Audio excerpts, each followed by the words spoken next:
Hello. So, I'm actually on time today. Are you wondering what this thing is at the bottom? Let me show you. Look at it, it's a bird's nest. Isn't that nice? It's still a bit wet. I've been drying it out. I wanted to show it to you. This will probably go back out in the garden because they reuse all kinds of little things. It's a robin's nest, and see a bit of wet still coming off it. But it just fell out in one piece. I had another robin's nest in the back garden, and when that fell down, when it was clinging to ivy and a pebbled ash wall, and it fell down coming into the winter. When it fell down, it fell apart. This one didn't. But look, it has all kinds of. It's lined beautifully. It has all kinds of sheep's hair in there, and I was delighted to find a few of my hairs in there. So I've been helping to keep baby robins warm. So this is a bit of a nature study table today because I have other things. Look, I went out the Lashins Array to collect these yesterday. There was a huge storm. I'm going to put the bird's nest out. And I went out to collect those in the middle of the huge storm because I just decided I wanted to uh, paint and draw something red today.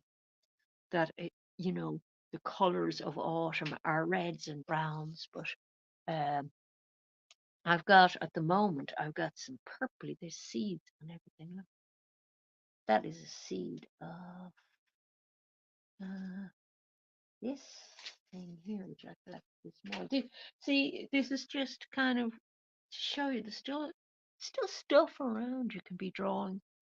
Even when the weather is too bad to go out, you can bring the stuff in, you see. That's the seed of that stuff. But look at the colours on this. I find these really hard to paint and draw, but I'm a huge admirer of the colours that you get during the year. And I've the camera shoved up nearly on top of things today because I discovered if I put it in really close, the focus gets better. And I want you to be able to see what I'm doing today because I'm doing some drawing. And although Inktober is over, I'm going to use my little oblique pen with the Nico G nib um, to do some drawing. We're going to talk about some drawing, but the name of the stream, it's named not just for the drawing bit, but for design things as well and plotting things. So I'll tell you what I mean by those. And one of the things that I'm briefly mentioning is a little video that I was going to include in this um, live stream, but I'm planning to anymore because I decided, although it was only a minute long video, I decided it might be a nice standalone video because people might miss it. It goes by so fast in this live stream, but I've linked to it underneath this video because it's a design video about doing that book that I seem to have been working on forever. This one with the Cozy Ant House stuff. Um, and that book was done in a sketchpad, but I decided I wanted to publish it as a little photo book. You see, I'll show you. This is how I did the title page. It's all very handmade, and I like that vibe. I like the handmade vibe personally. Um, and the old-fashioned type. But I love that vibe because it's a very cozy vibe for me because this is the way a lot of kids' books were. I kind of had that feeling when I was a kid, but I'm also thinking of kind of Victorian stuff. And there were all these women around who were really great at the time at doing watercolor. And they did a lot of kind of journaling and cataloging about nature, really. And there are a lot of very good, if you're somebody who collects little art boards on Pinterest, um, you can actually collect them into kind of ideas boards for yourself as jump off points for your own designs. But they did really good illustration work about the natural world. So, like, they'd have something like this, like ivy, right? This is actually getting a bit dried up looking now. I was using it for one of the pages in this the other day. But they would draw the way a botanical artist would do, but quite often they write little journal entries in around it. So you can see how my book is kind of, it's a nod to that kind of way of doing things. And I wanted to extend that hand done look through to the printing. So the printing is a bit, it's the sort of cream pages and everything. I didn't kind of whiten them up and do a load of color correcting and everything. I want the hand done look kind of to stay in it, right down to, well, I don't know if it's a bit too ramshackle actually, but right down to the back page where I had the credits for myself and the copyright info. It's a bit buckety, isn't it? Don't know if I'll get away with it on the cover, or whether I have that little bit too buckety for a cover. But definitely the other stuff in the cover, you can see how I've gone with that. It's supposed to look like a cutout and a hand done thing. Um, and indeed, it really is a cutout because of I designed it that all the there are cutout elements in it that it's a kid's book, and that the kids reading the book, at the end, after reading the story, they'd be mad keen, is my thinking, to make a little ant house and give them, kids always want to make stuff, old fashioned kids. That's my target market, Sometimes, you see, when you're designing things, right? So design is one aspect of this live stream. Sometimes when you're designing things, you either do big load of market research about what people currently want, right? That's the standard way of thinking. But if you're an arty type like me, you're concerned about what way would you like the world to appreciate art in? And I'm a bit of a trendsetter. So this is an old trend that I want to go back to, where people actually cut out things and make things themselves. So these things in the book are designed to be cut out and stuck to card, so that kids develop manual dexterity skills, because quite a lot of modern kids, they're not taught these skills in school anymore. And they might not have good fine motor coordination and manual skills. So they don't have that wonderful sense of achievement where you made something yourself. So these pages encourage kids to actually go very hands-on and make things, and like, it gives them a feeling of real agency in the world. They're making their own little world, you see, and stimulate their creativity. So I was very excited about getting that finished. There's that very last page of it there. So, in the little 1 minute video upload that is underneath in the description for your convenience, but is also on the main video page of the channel, you can see those very final stages that I'm in now, what I do after hand doing this, right? If I want to get the thing to market as a photo book, right? So the sort of bringing it to market that I do is a drop shipping type of thing, which I love because it integrates with where I am on Etsy, the seller's platform basically. And you mightn't be on Etsy, you might be on another little seller's platform selling things. But if you work with a drop shipping company, you can do things like choose from, this is one of, I forget which drop shipping company this is, because it doesn't put their stuff all over things you order from it. It puts your info on things. Um, but you can choose products from these, right? And the idea is your customer comes along, and when they order one, the company you have integrated to work with your shop, you've got products you use from that company ships to the customer without a big load of hassle for you, and without you having to order a lot of stock. So this is really great news for very small companies and artists who want to bring their work, like this piece, it was a lino cut, who want to bring their work to people, artwork or illustrations to people in a very modern format that isn't necessarily just a gallery setup, you know. reach people in a way that they use the stuff. Like I do things like phone covers, and this is a bullet journal, and I have things. This is what I want to get into next. See, I think it's a good idea to show you these design things because they can show you a way of presenting art as something people use in their lives, not just something that you go to a gallery to see um, old masters when you're on holiday or something. We will be looking at old masters lately and doing a bit of drawing from them as well. But this is the kind of thing I want to do. I'm thinking about doing next. Um, and this is a page of stickers. And stickers are very popular for selling to people at the moment. But one of my sticker designs was like an old fashioned frontispiece for a book, which is the page that you got inside a book traditionally.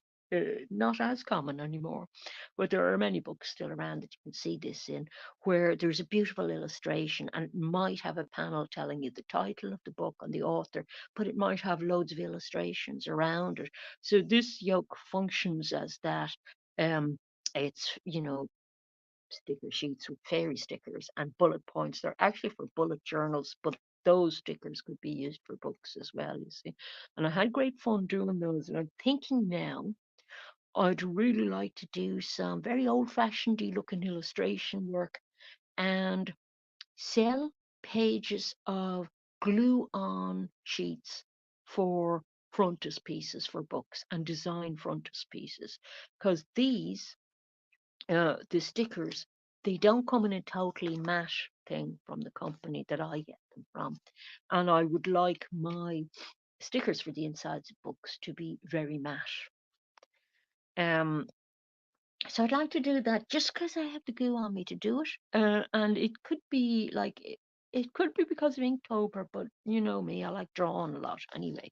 The other thing that I think I'd like to do as well next is I'm thinking about maybe doing a card, Christmas card, but I am not I don't really celebrate Christmas. Christmas I do and I don't. I'm not a believer, but I'd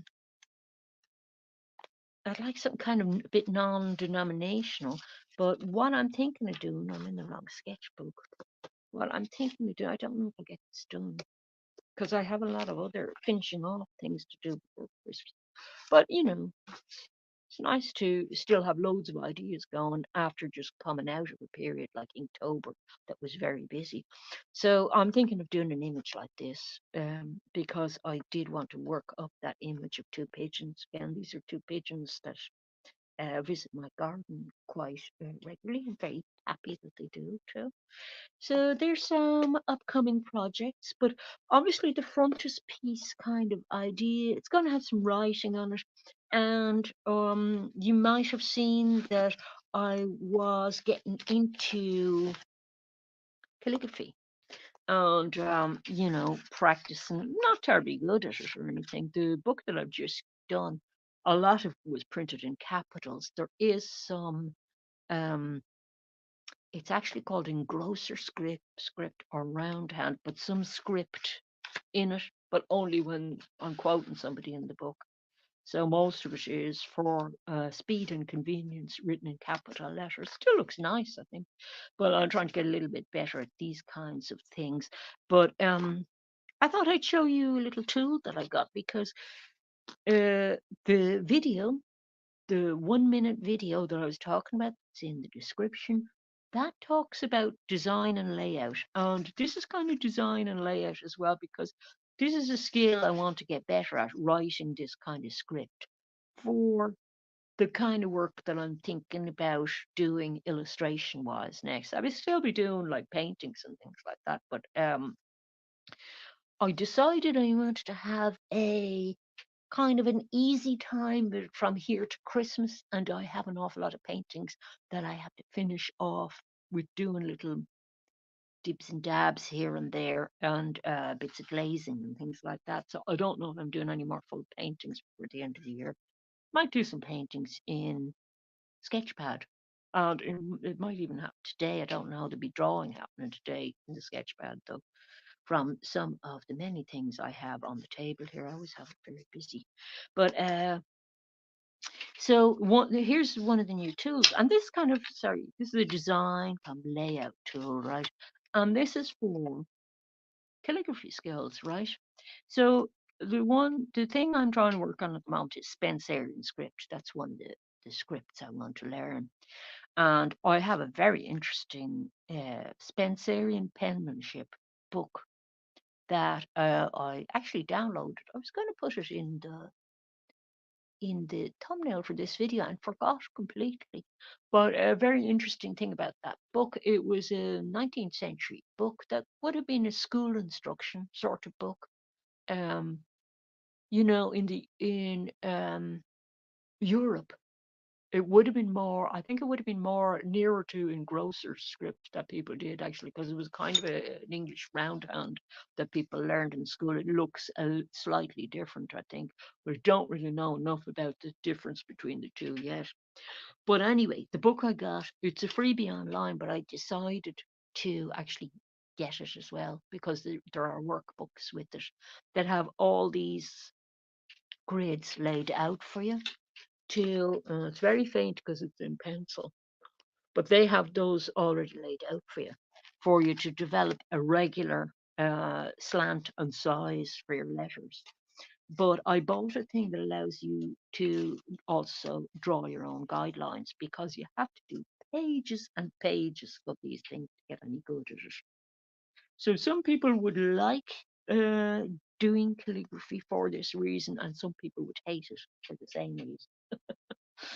I like it. But this here is a rolling ruler. And the way a rolling ruler works is it moves on the page. I would have liked to get one slightly with slightly less width to it, to be honest with you, because I never have enough width-wise space to work with. But this is how it works in theory. If I had my drawing board clear all the time, it would work like this. It just rolls up and down the page.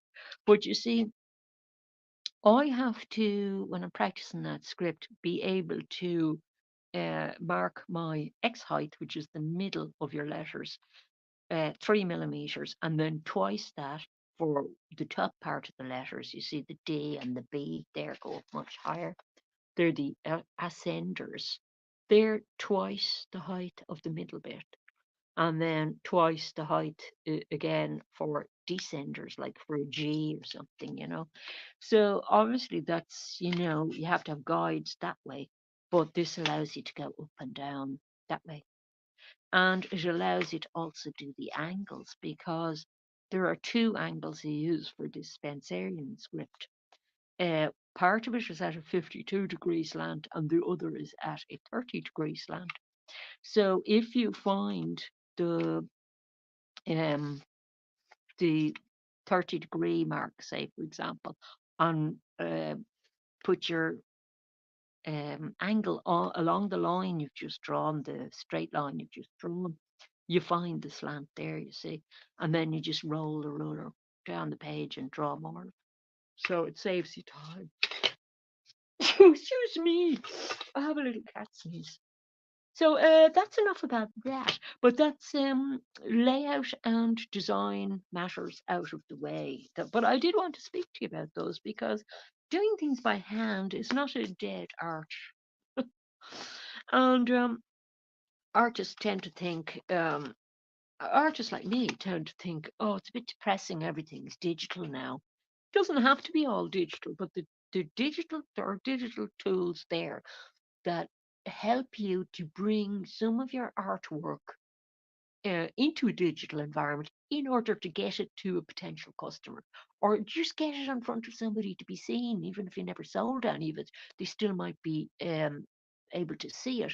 A person that never went into an art gallery in their life might still get to see it, you see, either videos like this or in a little shop that you have or something. Not saying everybody should have a shop either.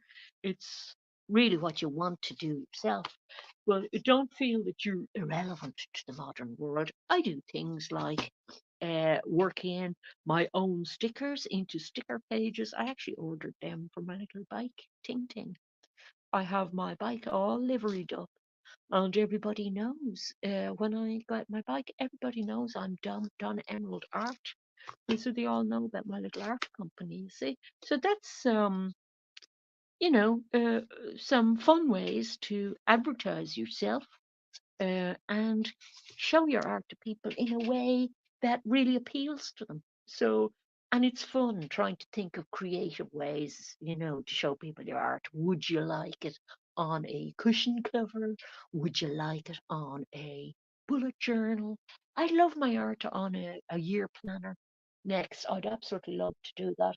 And I might, if I get it together, to get a year planner for January of next year. I think I'd like to do that. I don't have enough uh, work of the right type to work together all on a calendar, but a year planner I could just have nice trees or something faded out in the background of it.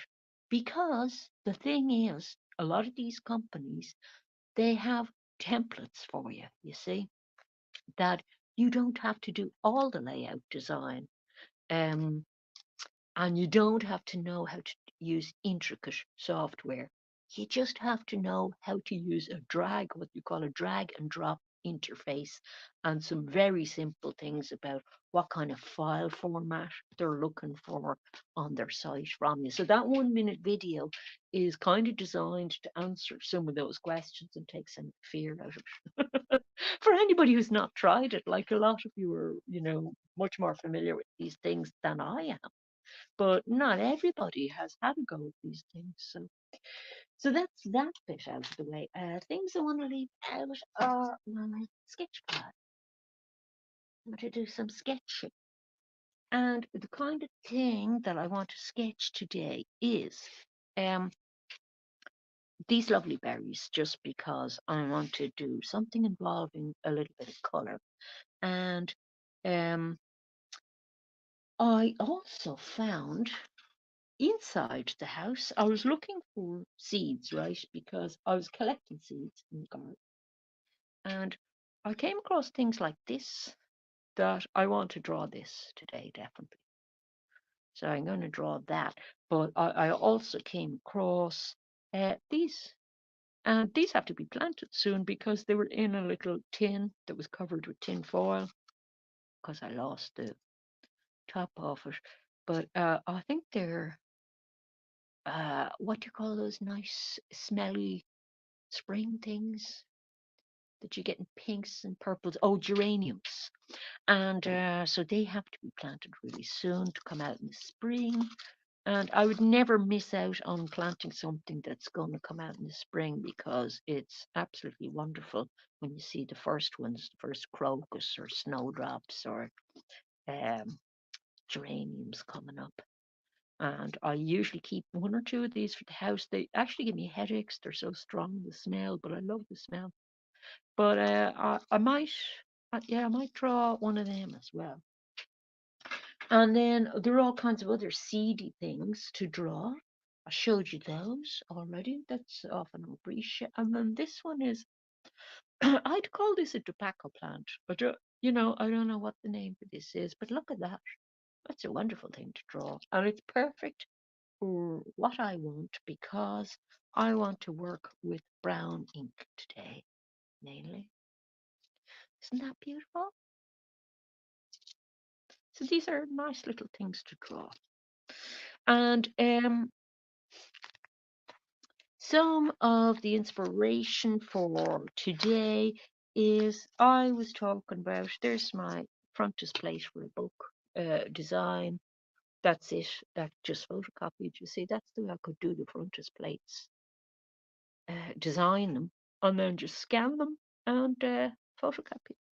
I'm nervous about selling those actually because they would be a digital download, and there are these people on every platform. They're even on Etsy. It's very sad. They go around, they look at other Etsy people's work and steal it, just steal it, copy it. They're sitting there tracing things and everything. Or if they have a digital download, They're just taking the digital download and reselling it, you know. So I would have to, if I make frontispiece, I'd have to work Donna Emerald, copyright Donna Emerald into every single one so that at least my name appears on the thing when somebody steals it. Some people are just scummy like that, you know. They don't respect other artists. You know, those people, I would not even call them artists because artists don't treat each other like that. They're just people who just are interested in money. But an art isn't about money. It is about sharing, but not to the extent that somebody else is selling your stuff and not giving you credit for it, you know. I mean, Rembrandt here, right? Rembrandt deserves credit because he is 17th century guy, and I was speaking about him for Inktober, but some of his techniques, um, you know, had I not known who this guy was, and you know, not I would not have been able to find his body of work. And this is from some of his etchings, but we can learn so much from looking at these master artists and how they drew. So these are the kinds of skills in this tree. These are on the beautiful patch on this. They're the kind of skills we want to work with. They are skills that they take a while to develop, but they're really fun to work on. But it's nice to have other artists to look at when you're working on those skills. And my tree is approached very differently. I'm not copying Rembrandt, but certainly for a lot of his cross hatching work and everything, I was saying that for Inktober. I was very inspired by him at stages. I actually thought about him in the middle of Inktober and thought, good old Rembrandt, he really inspires me. So yeah, let's do a little bit of work. And I'm going to use my Bombay India ink, sepia color today. And I need to get that into a smaller container because it is, this dip pen is too wide to go into that thing. So what have I got that I can put it in? Something that is easy to, this one will do. And we'll have a bit of music and I'll do a bit of drawing, huh? So I'm just going to, I'm going to do drawing in a freeform sketchbooky way, and I'll show you Rembrandt again from a particular book I have on Rembrandt. If I can find the correct page to show you, I ended up marking so many pages because they're all good. No, I seem to just have the pages with, maybe this will do.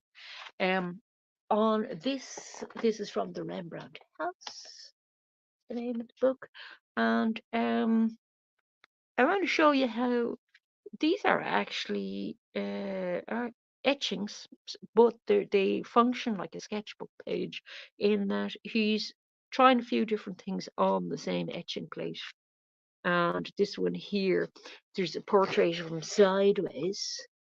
Sorry. And then there's a tree this way around. So that's really how sketchbook page quite often works, that you're trying out a few different things. And you're not trying to make a finished drawing. So that's what I'm doing today. I'm trying out a few different things, not trying to make a finished drawing. So I think I'll try to play some music and hope I don't get bumped out of the live stream. If I do, if you see the screen goes black, don't worry, I'll be back in a second because I have another instance of StreamYard up so I can hop back in. So just leave the screen up and I'll be back in under a minute, okay? But I don't know why, but sometimes when I play music, it can't handle it. Hopefully it can handle it today. I don't have much of this brown ink left. So will we try that little bit of music? Nice to have music while you're drawing.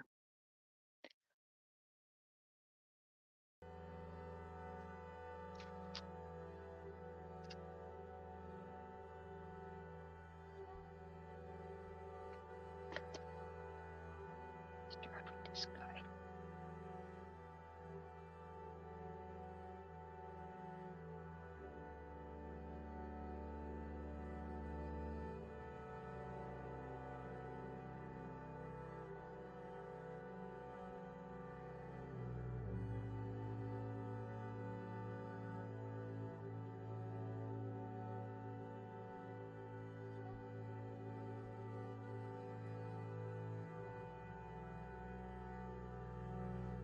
weird music.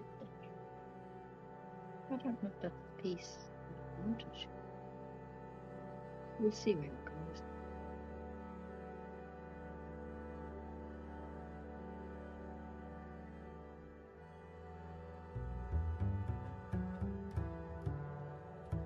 Oh, it is. That's what I wanted. I wanted that nice bit of breeze. Sorry, I have to look at this bit closer. I'm getting glasses on Tuesday. I'm nervous about it.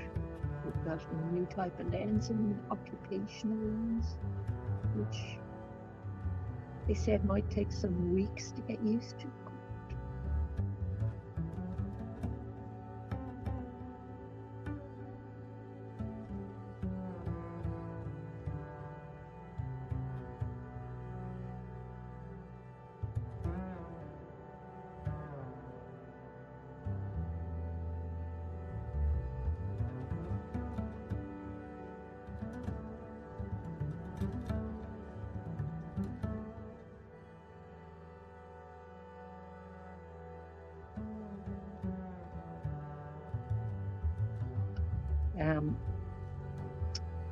Nearer to December, I'm thinking about doing a few lives where we make stuff that would be suitable for prezzies. I came across stuff the other day and I thought, well, that'll be a good prezzie for people to make people for Christmas. So if you're into handmade, small little gifts, watch this spot. So that's coming soon. Now, I don't know what else happened on that plant because it didn't save any of the leaves. All the seeds. Sorry, I'm trying to get it to focus closer. All the seeds are in there. Here's why I kept them on. Okay, I'm going to just switch and do something else. But I want to put some of the little hairs. And I love this pen because you can go on the side as well. Do all the hairy bits.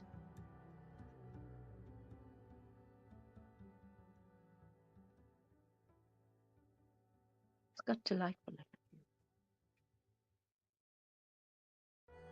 It was a really thin line. This is the Nico G nib. I don't want the same one again. This is Asher Fuller. I really like this person's music. Let's do this part.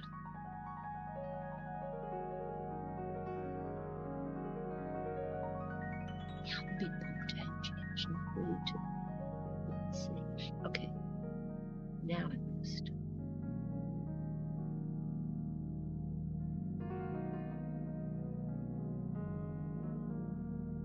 Okay, so let's do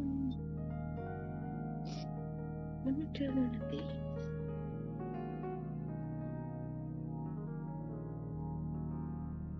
And I'm going to pay attention to how it looks on the whole page. Because although it's not a finished piece, that the pieces don't really relate to each other, I still want it to look nice on the page. And I probably should put another thing on this piece.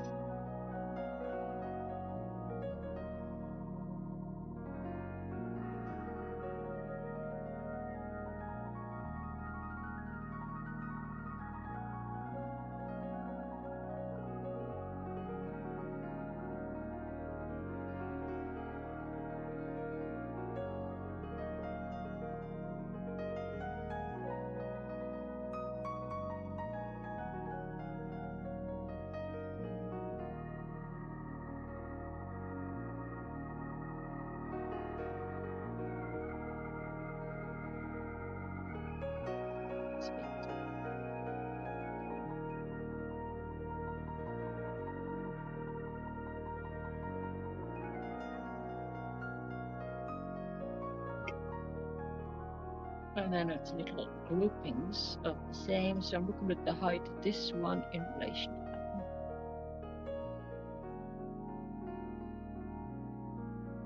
Now, because India ink sets permanent, I could come on along with the thinner wash of the same colour and put more tonal information in there on those little bubbles I wanted to do.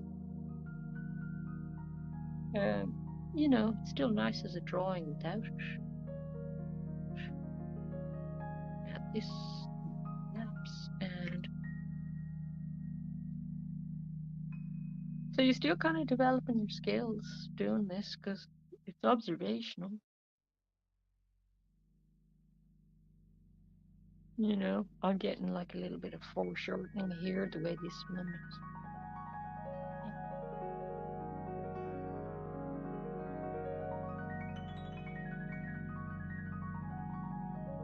And in a minute, I want to keep an eye on the time because I want to show you something about Rembrandt's way of doing trees as well. You said this is a drawing.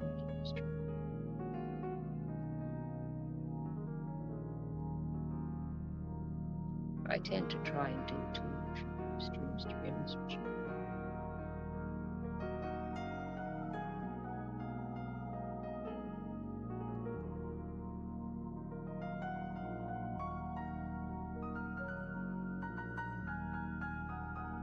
But you know what? You need to slow down and recharge your batteries sometimes, don't you? So I have very much made the decision that that's what I'm going to do in November and December. Recharge my batteries and slow down. I mean, despite the fact I still have to finish the book, I'm not finished uploading it yet, but there's not that much work left. Then I'll order a test print, and I'll either be happy with it or not, but I'll have learned something very useful from trying it. Trying that forward.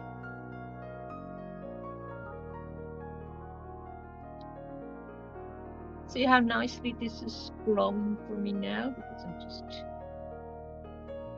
staying nice and loose doing it, and it's such a beautiful pen. I love this pen so much. It makes me happy. And like ink is one of the simplest mediums.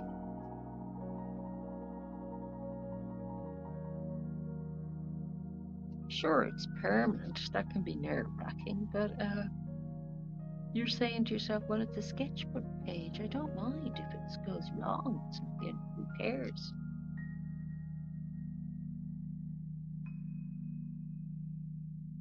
So I haven't, you know, done anything in pencil underneath it or anything first. I'm practicing not being worried about it. Not one of those things really against. Don't really need to go to from pencil first. You don't want to leave your best work in the pencil. Do you know what I mean? There can be this thing that happens with pencil underneath and then somebody calling it inking up afterwards, that they're treating it like some sort of tattoo or something instead of a piece of fine art. You can lose some of the spontaneity of the piece. Okay, so slightly hurrying here because I want to be able to move. I have to check my watch. I want to show you that Rembrandt thing. I have a couple of things I want to do still.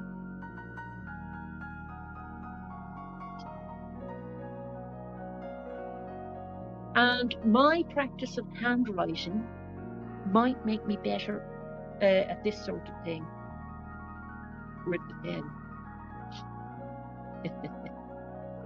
The way I've got little bits of, the line is picking up the uncertainty in my hand, but practicing flourishes and things with calligraphy is going to improve that, I think.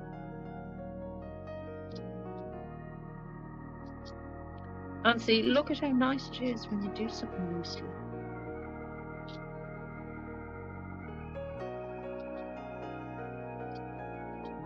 See how nice that is? Now, I'm going to get Mr. Rembrandt. Yeah. Let's just do this bit at the bottom. A nice thick line.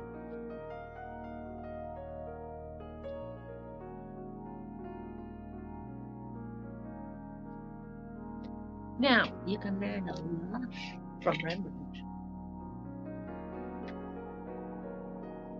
So, we're going to have a go at the style he was using for these trees, okay?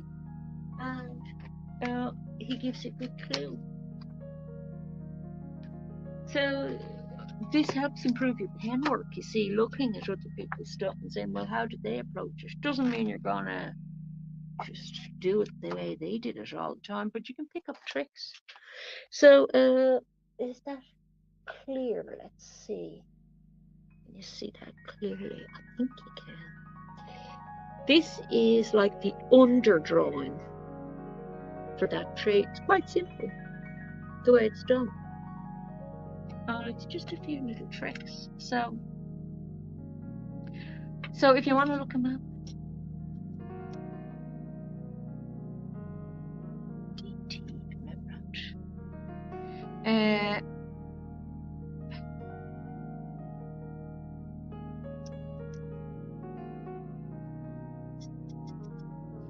So what he does, right?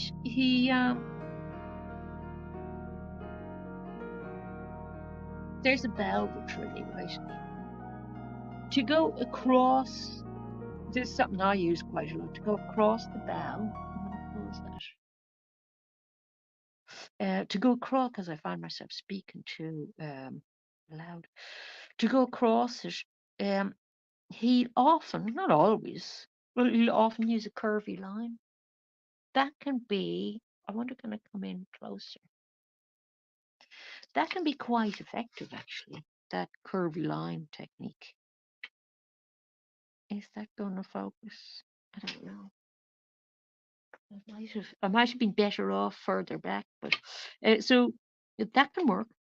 And sometimes you see them doing a few lines down and a few sets of curves. But go and look at their work, and see what you think. And then, I was using these techniques a lot during Inktober because I'm out drawing trees myself a lot of the time. So there are things that work for me with pen. Sometimes with pen, you don't know what to do at first, and you have to kind of work out your own technique. But now this is his way of doing things, and I'm looking up here in the tree, and he's got these sort of marks, right? They're a little bit scribbly and a little bit cartoony. And Rembrandt never really gets rid of that cartoony feel. And I kind of love that about him in a way. He's like an early cartoonist in some things, but yet he can pull out the realism thing sometimes. Now, he has a very gnarly, he also has a face in there, but he has a very gnarly bit of the trunk down here that he really enjoys. Um, he's really enjoying the marks going all kinds of, sorry, I have to see, this is the new lenses are going to fix this, hopefully. I'm hoping. I have to nearly hold this thing up to my nose to see it. He's going all sorts of different directions for that, right? So that's where his cross hatching comes in. So the simplest form of cross hatching is this, right? That's cross hatching. But cross hatching is also layering in lots of different directions. And it's such fun to do if you keep going. And I do have a short video if you look up cross hatching on my videos page. You know the way there's a little search on a person's channel. You can search the word cross hatching and see that video. That actually became quite a popular video. but it shows me speed painting, speed drawing something in cross hatching style. But now there's straight line cross hatching, okay? But there's also curved cross hatching, and Rembrandt uses that very well. So that's something really worth learning. In here in the tree, he has an area that's supposed to be, I don't know whether it's a ditch or what behind the tree it's supposed to be. He's got a tree down this way, right? And then he has an area of shaded thing. And he is using a curved line. But within that line, he's got a straight line going across. And you'll see that quite a lot. So a curved line, following the curve of the object he's painting. So say it's a ditch or something like that, following a line of a ditch and a straight line. And as you can see, my lines are slightly off there. There's another direction. You can keep doing that with curves. So he did faces and things in using that kind of a style there. And it gives you, you can keep building it up and it gives you a wonderful effect. But for his trees, he starts, for the foliage part anyway, he starts with that very simple thing to imply sort of clumps if you look at it. And then if we have a look at this, there's the little clumps, okay? So here's the little clumps here, and he's got ones where they sort of go down because this is a different tree to the last one we were looking at.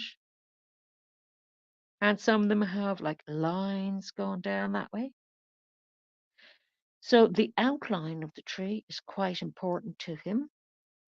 He does a little outline, but where the shadow is important as well. And he's saying, okay, the light is catching the edge of the tree and underneath section of leaves. If you think of each of these as maybe a section, but all the shadow is going on the top of the tree. And he has, I'm not actually doing it the right direction there to start with, maybe. He has the lines coming down, okay, and going across. Sorry, I have to do this again to see the angle and whether it's curved. Yeah, he has some curves in there as well as it goes up to meet the next bit. So this is still cross hatching, but he's using a series of straight lines like that, drawing for foliage and shading with cross hatching again. Okay. And you'll see this again and again with pen work, that's how people are doing things. But what I noticed in Inktober was a lot of people are doing it terribly carefully. And I didn't see too many people doing it in a very fluid way, the way Rembrandt would do it. And I would suggest to you to try that because you get very exciting um, effects. So there's two things going on. There's your little foliage, that kind of a featheriness of foliage, and the cross hatching. And then after he has the cross hatching in, he's finding edges of things. Isn't that cool? So that's a really cool way of doing a tree without making it a line and wash. I find I'm using a line and wash um, a lot more with watercolors these days. I used to be very good with watercolors at all. I still wouldn't say I'm good because a lot of people out there are really, really good with watercolors. But I think I'm improving, dare I say it, with watercolors. I am improving. Now, see, I'm going a different direction with this to add more darkness to it. And then I'm going to follow the tree around a little bit directionally and go sideways as well for some of these. Look at all the different directions he's going. I'm sort of, okay, I have two different trees, because but this is basically how he made his tree. Um, Yeah, so with watercolor, I found from doing that book, that Cozy Ant House book, um, that I had a little line and wash way I developed to doing things which suited me and which I liked. So, oops, I just got a. That's the thing when you go on the side, sometimes you get splashes. I don't mind. Oh, that's the fun. Don't know what happened up there in that tray. So what I'm thinking now, I have sets of watercolors, right? But this is a Winsor Newton. I think it's Cotman is the name of the set. It's a field set, and I have two of these actually because I must have lost one of them and then found it again. But they're meant to be highly portable watercolor, right? But I'm actually thinking now because I'm really starting to enjoy doing my sort of little way of doing watercolors. Um, I'm strongly considering buying myself um a watercolor set I was looking at by the same people that I got this set from. Do you remember me in Inktober raving about this set? It's by Kuretake. And they do a watercolor set, which is it's called something like Gansei Tambai or something, but it's kind of a watercolor palette comes in a box, but they're bigger than full pan size watercolors. They're like really very big surface area of each color, which I really like. They seem to be very good quality. I was looking at videos about them and they seem to be very good quality. Um, if there aren't like quality of that Starry Colors palette, they are good quality. But they're reasonably priced as well for the quality. So I am very tempted to buy those and call it a Christmas present. I'll wait until December and then decide. I'm still working from this piece in case you're wondering. So this is all totally dark in here where they have this sort of hole in the tree but built up. So all that is built up with cross hatching, but a lot of it is directional cross hatching. And then just to get so built up, you can't tell that you're not just reading black, but it looks very, very rich. Those dark areas look very rich because your eye detects that it all is all a series of tiny lines.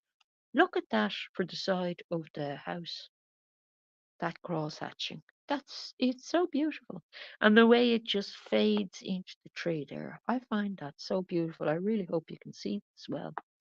So we can learn so much from Rembrandt and people like him. And okay, that's an etching, but basically it's very thin drawing lines. Look at this tree, how beautifully it's done. And there are times when it's okay to copy something. I'm not going to go out and say this, reproduce this as closely as possible and then say pretend it's mine. I never give Rembrandt any credit. I would actually say no, this is Rembrandt, copy of Rembrandt, and I actually wouldn't be reselling it anyway. um but that's how it's done, you see, exactly like this little bit of cross hatching here, but it's so rich, there's so much you can do with it. So it's actually very underused cross hatching. And when you see people do it, sometimes when I see people do it, they're going like this with it. Ooh, very, very straight, very perfect. You don't have to go slow, you can go really fast if you're not covering a huge, big, wide area. And actually, again, I think that the calligraphy skills will possibly help me even with bigger work because um the style I'm doing, you use the whole arm. There's, Spencerian script and engrosser script. One of them is supposed to use the whole arm for some things, some letters and shapes you make, and the other doesn't. But actually, they seem to mix them up quite a lot. So yeah, that one there from Rembrandt was. Do they have the? No, they don't have the title of that one, but it's from a book, Complete Etchings of Rembrandt. And look at how extensively he uses that technique, and even it's beautiful, even when it's used very broadly like that. You know, so we can definitely learn from these people. So I'll just do a couple more things. We might end with a little bit of color. I only have 4 minutes to end. Let's do two things. Oops. I have to turn that blob into something, don't I? So this is like the perfect thing to do on a rainy day. It's actually gotten a bit better out there, but by no means great. And these things are going to build up your drawing skills. So even though it's not a finished piece, it's well worth doing. And this is the purpose of a sketchpad, really, when you think about it as well, to be doing this kind of stuff. And you're not always obsessed about, well, does this look pretty? Does it look pretty? No, this is a learning session as well as just a very enjoyable thing to do. And Rembrandt was always drawing things. I was looking at a drawing of a dog curled up that he did, um, an etching as well.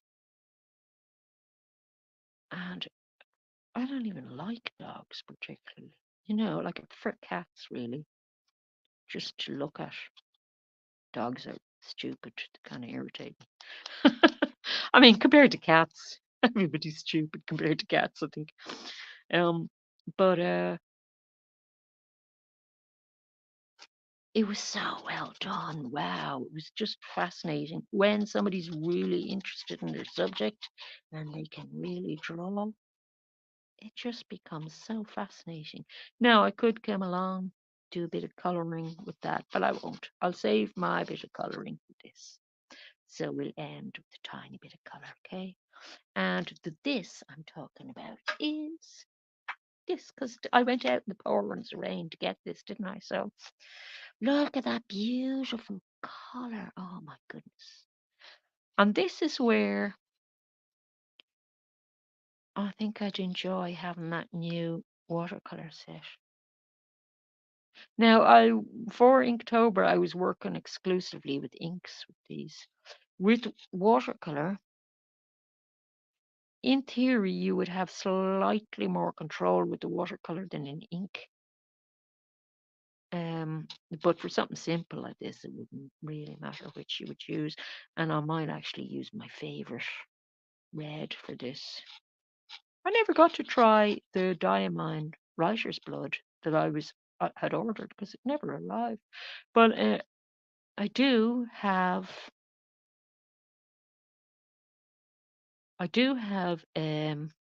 another red I got, which I just love. So I'll use that.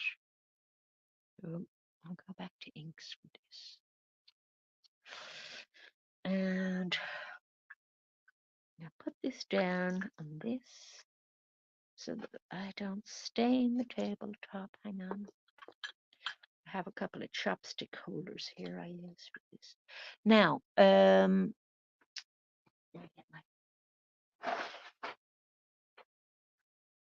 have a wonderful solution for the inks. A little plastic drawer divider that I put my inks in, and then I can put them away on the more long-term shelf afterwards if I want.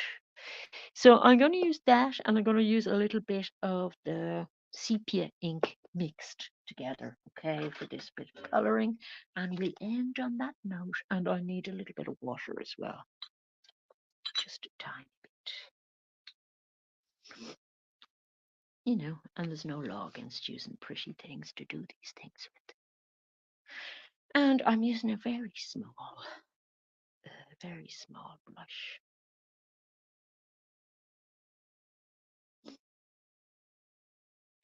And I spilled the new yellow that I got.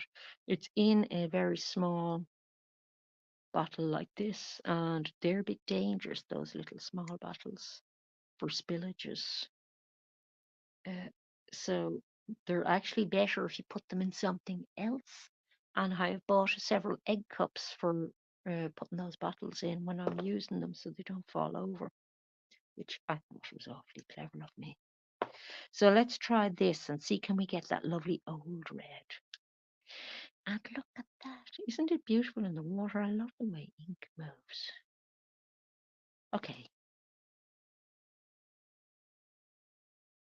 bang on color wise. Bang on. So I'm only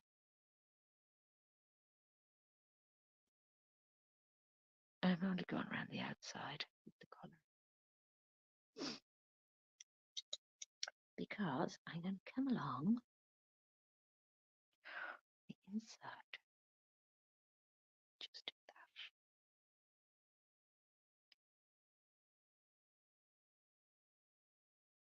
that. To get that little highlight. And in fact, let me just try something.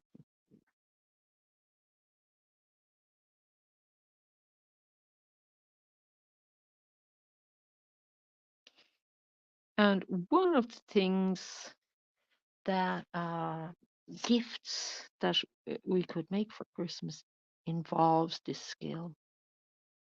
So we'll be using this skill again soon. So that's a really cool way of doing berries. And berries are not difficult to do once you can match the color. Okay, you saw how easy it was to get the color. That was a garnet red, actually. Rouge Grenin is garnet red by Jacques Herbin, which is an easy ink to get. But you see the way it sits very nicely with the brown. And I could come along with a thin wash of, there is a little bit of red left in that, but I could either get my watercolors out or I can come along with a thin wash of this brown. See, I've made it a little bit red actually. And look at, I don't know where I put it. I put it down on the table somewhere, but look at this seed head again and do a little bit more shading on it, you see, like a pen and wash. Or these. I should have them in my hand, looking at them again to see exactly where it is. But you see the way it just adds that tiny little extra bit of detail to them. That's really nice. So, you make beautiful sketchbook pages like this, but do try the cross-hatching thing with pen if you're drawing with pen. And maybe go out and look for an actual tree. If you can't find Rembrandt stuff, or you've looked at Rembrandt and you say, yeah, but I want to do my trees and see what my trees look like. Or I'm going over the time a good bit, but you can do things like draw things you find like this. That would be beautiful, drawn and pen and wash technique. So yeah, so we did some design stuff with the rolling ruler, which is pretty good, yoke. Um, didn't do any calligraphy, but that is what I'm doing, sort of, you know, with some of my downtime at the moment. And I'm keeping the hand in with drawing because you disimprove if you don't keep the hand in, even when you're busy off doing other little design tasks like finishing off that book and things. You want to be still out drawing. And in fact, the next video upload that I do would probably be a drawing one because I'm very keen again to go out and do a little bit of sketching, a little bit of winter sketching. So another little free field trip Don't know how short or long it'll be because the weather is not very consistent at the moment. But that'll probably be the next upload, I would think. Okay, so have an absolutely wonderful week, and we'll play out with something, will we? I don't know what we were playing.